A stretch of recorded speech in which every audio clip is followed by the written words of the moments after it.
Sedih rasanya jika aku mengingat kejadian 1 bulan yang lalu. Rasanya dunia seperti terhenti seketika. Kehilangan papa telah mempengaruhi banyak hal dalam hidupku. Kesedihan yang belum berakhir tersudutkan oleh kebutuhan yang harus dipenuhi untuk tetap melanjutkan hidup. Mungkin kalian bertanya-tanya, apa penyebab papa meninggalkan kami? Kalian pasti tahu KKB yang sering muncul di berita televisi atau sumber lainnya. KKB adalah kelompok kriminal bersenjata di Papua yang sering dikaitkan dengan konflik atau tindakan kekerasan di wilayah tersebut. Kelompok ini terbentuk karena ketidakpuasan masyarakat terhadap pemerintah atau kebijakan yang diberikan. KKB ini sudah banyak merenggut korban jiwa, polisi, TNI, maupun warga Papua sendiri. Dan Papa adalah salah satu korbannya.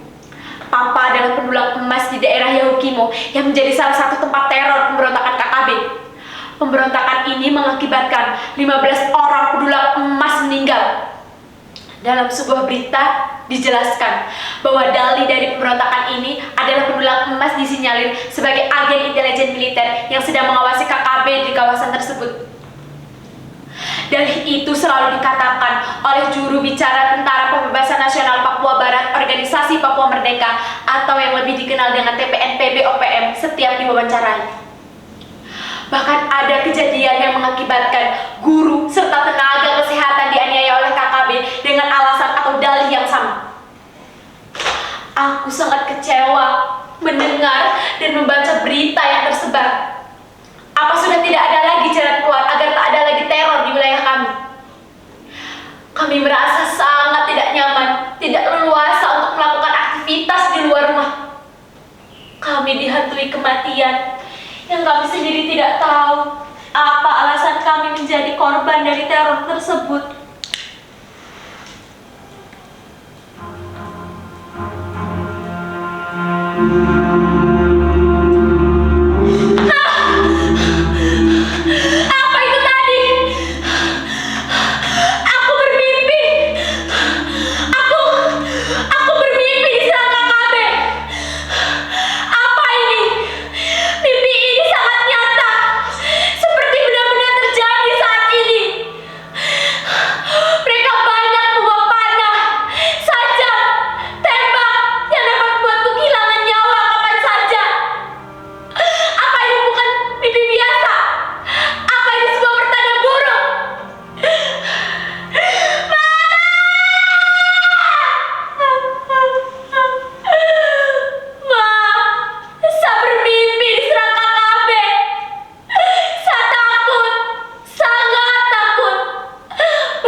Aku mengingat sesuatu.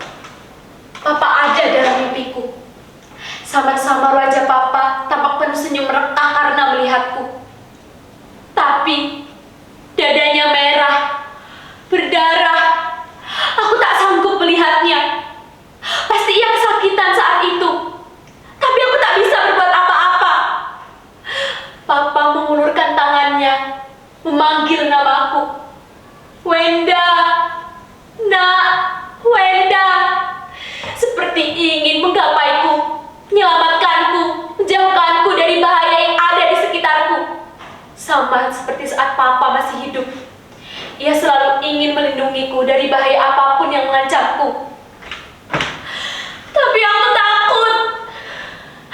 Aku dikepung oleh KKB yang siap dikampung kapan saja dengan senjata mereka. Aku berusaha meraih tangan Papa dengan tanganku yang rasanya kaku.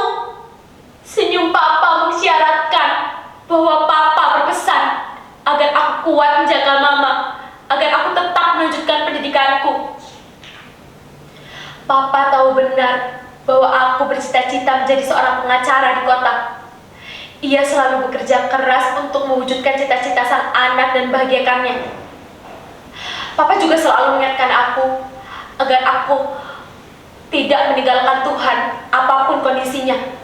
agar langkahku dipermudah olehnya.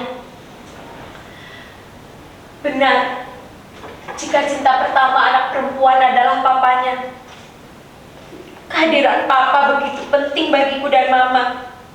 Karena hari kami selalu dipenuhi oleh cinta dan kasih dari papa, walaupun ia lelah sepulang bekerja di tambang emas. Sewaktu-waktu aku ingin menyerah, karena rasanya terlalu berat jika hidup tidak ada papa. Semakin hari semakin sakit, semakin kehilangan semangat. Apalagi jika terus melihat mama menangis karena teringat dan belum bisa ikhlas sepenuh hati kepergian papa. Sekarang, aku lebih sering melihat bintang dan bulan. Rasanya seperti papa hadir di sana, menyapa aku dan mama dengan senyum manisnya. Aku juga sering melihat barang-barang yang berkaitan dengan papa. Ada satu buku favorit yang selalu dibaca setiap menjelang tidur oleh papa. Judulnya Alasan untuk Tetap Hidup. Buku ini berwarna biru dan ditulis oleh seorang yang mengalaminya secara langsung. Setelah aku baca, buku ini mengenai depresi dan berdamai dengan diri sendiri.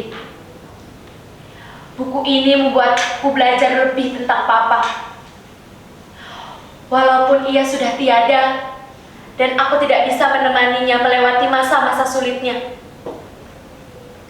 Tapi, jika aku harus berdiam diri di sini lebih lama, mungkin aku tidak akan sanggup. Trauma ini tidak akan hilang, malah akan lebih parah jika aku tetap di sini. Aku takut jika mimpi itu benar-benar terjadi kepadaku dan mama. Aku belum siap untuk kehilangan mama, dan pasti mama juga belum siap untuk kehilangan aku. Aku akan mengajak mama untuk pindah ke kota.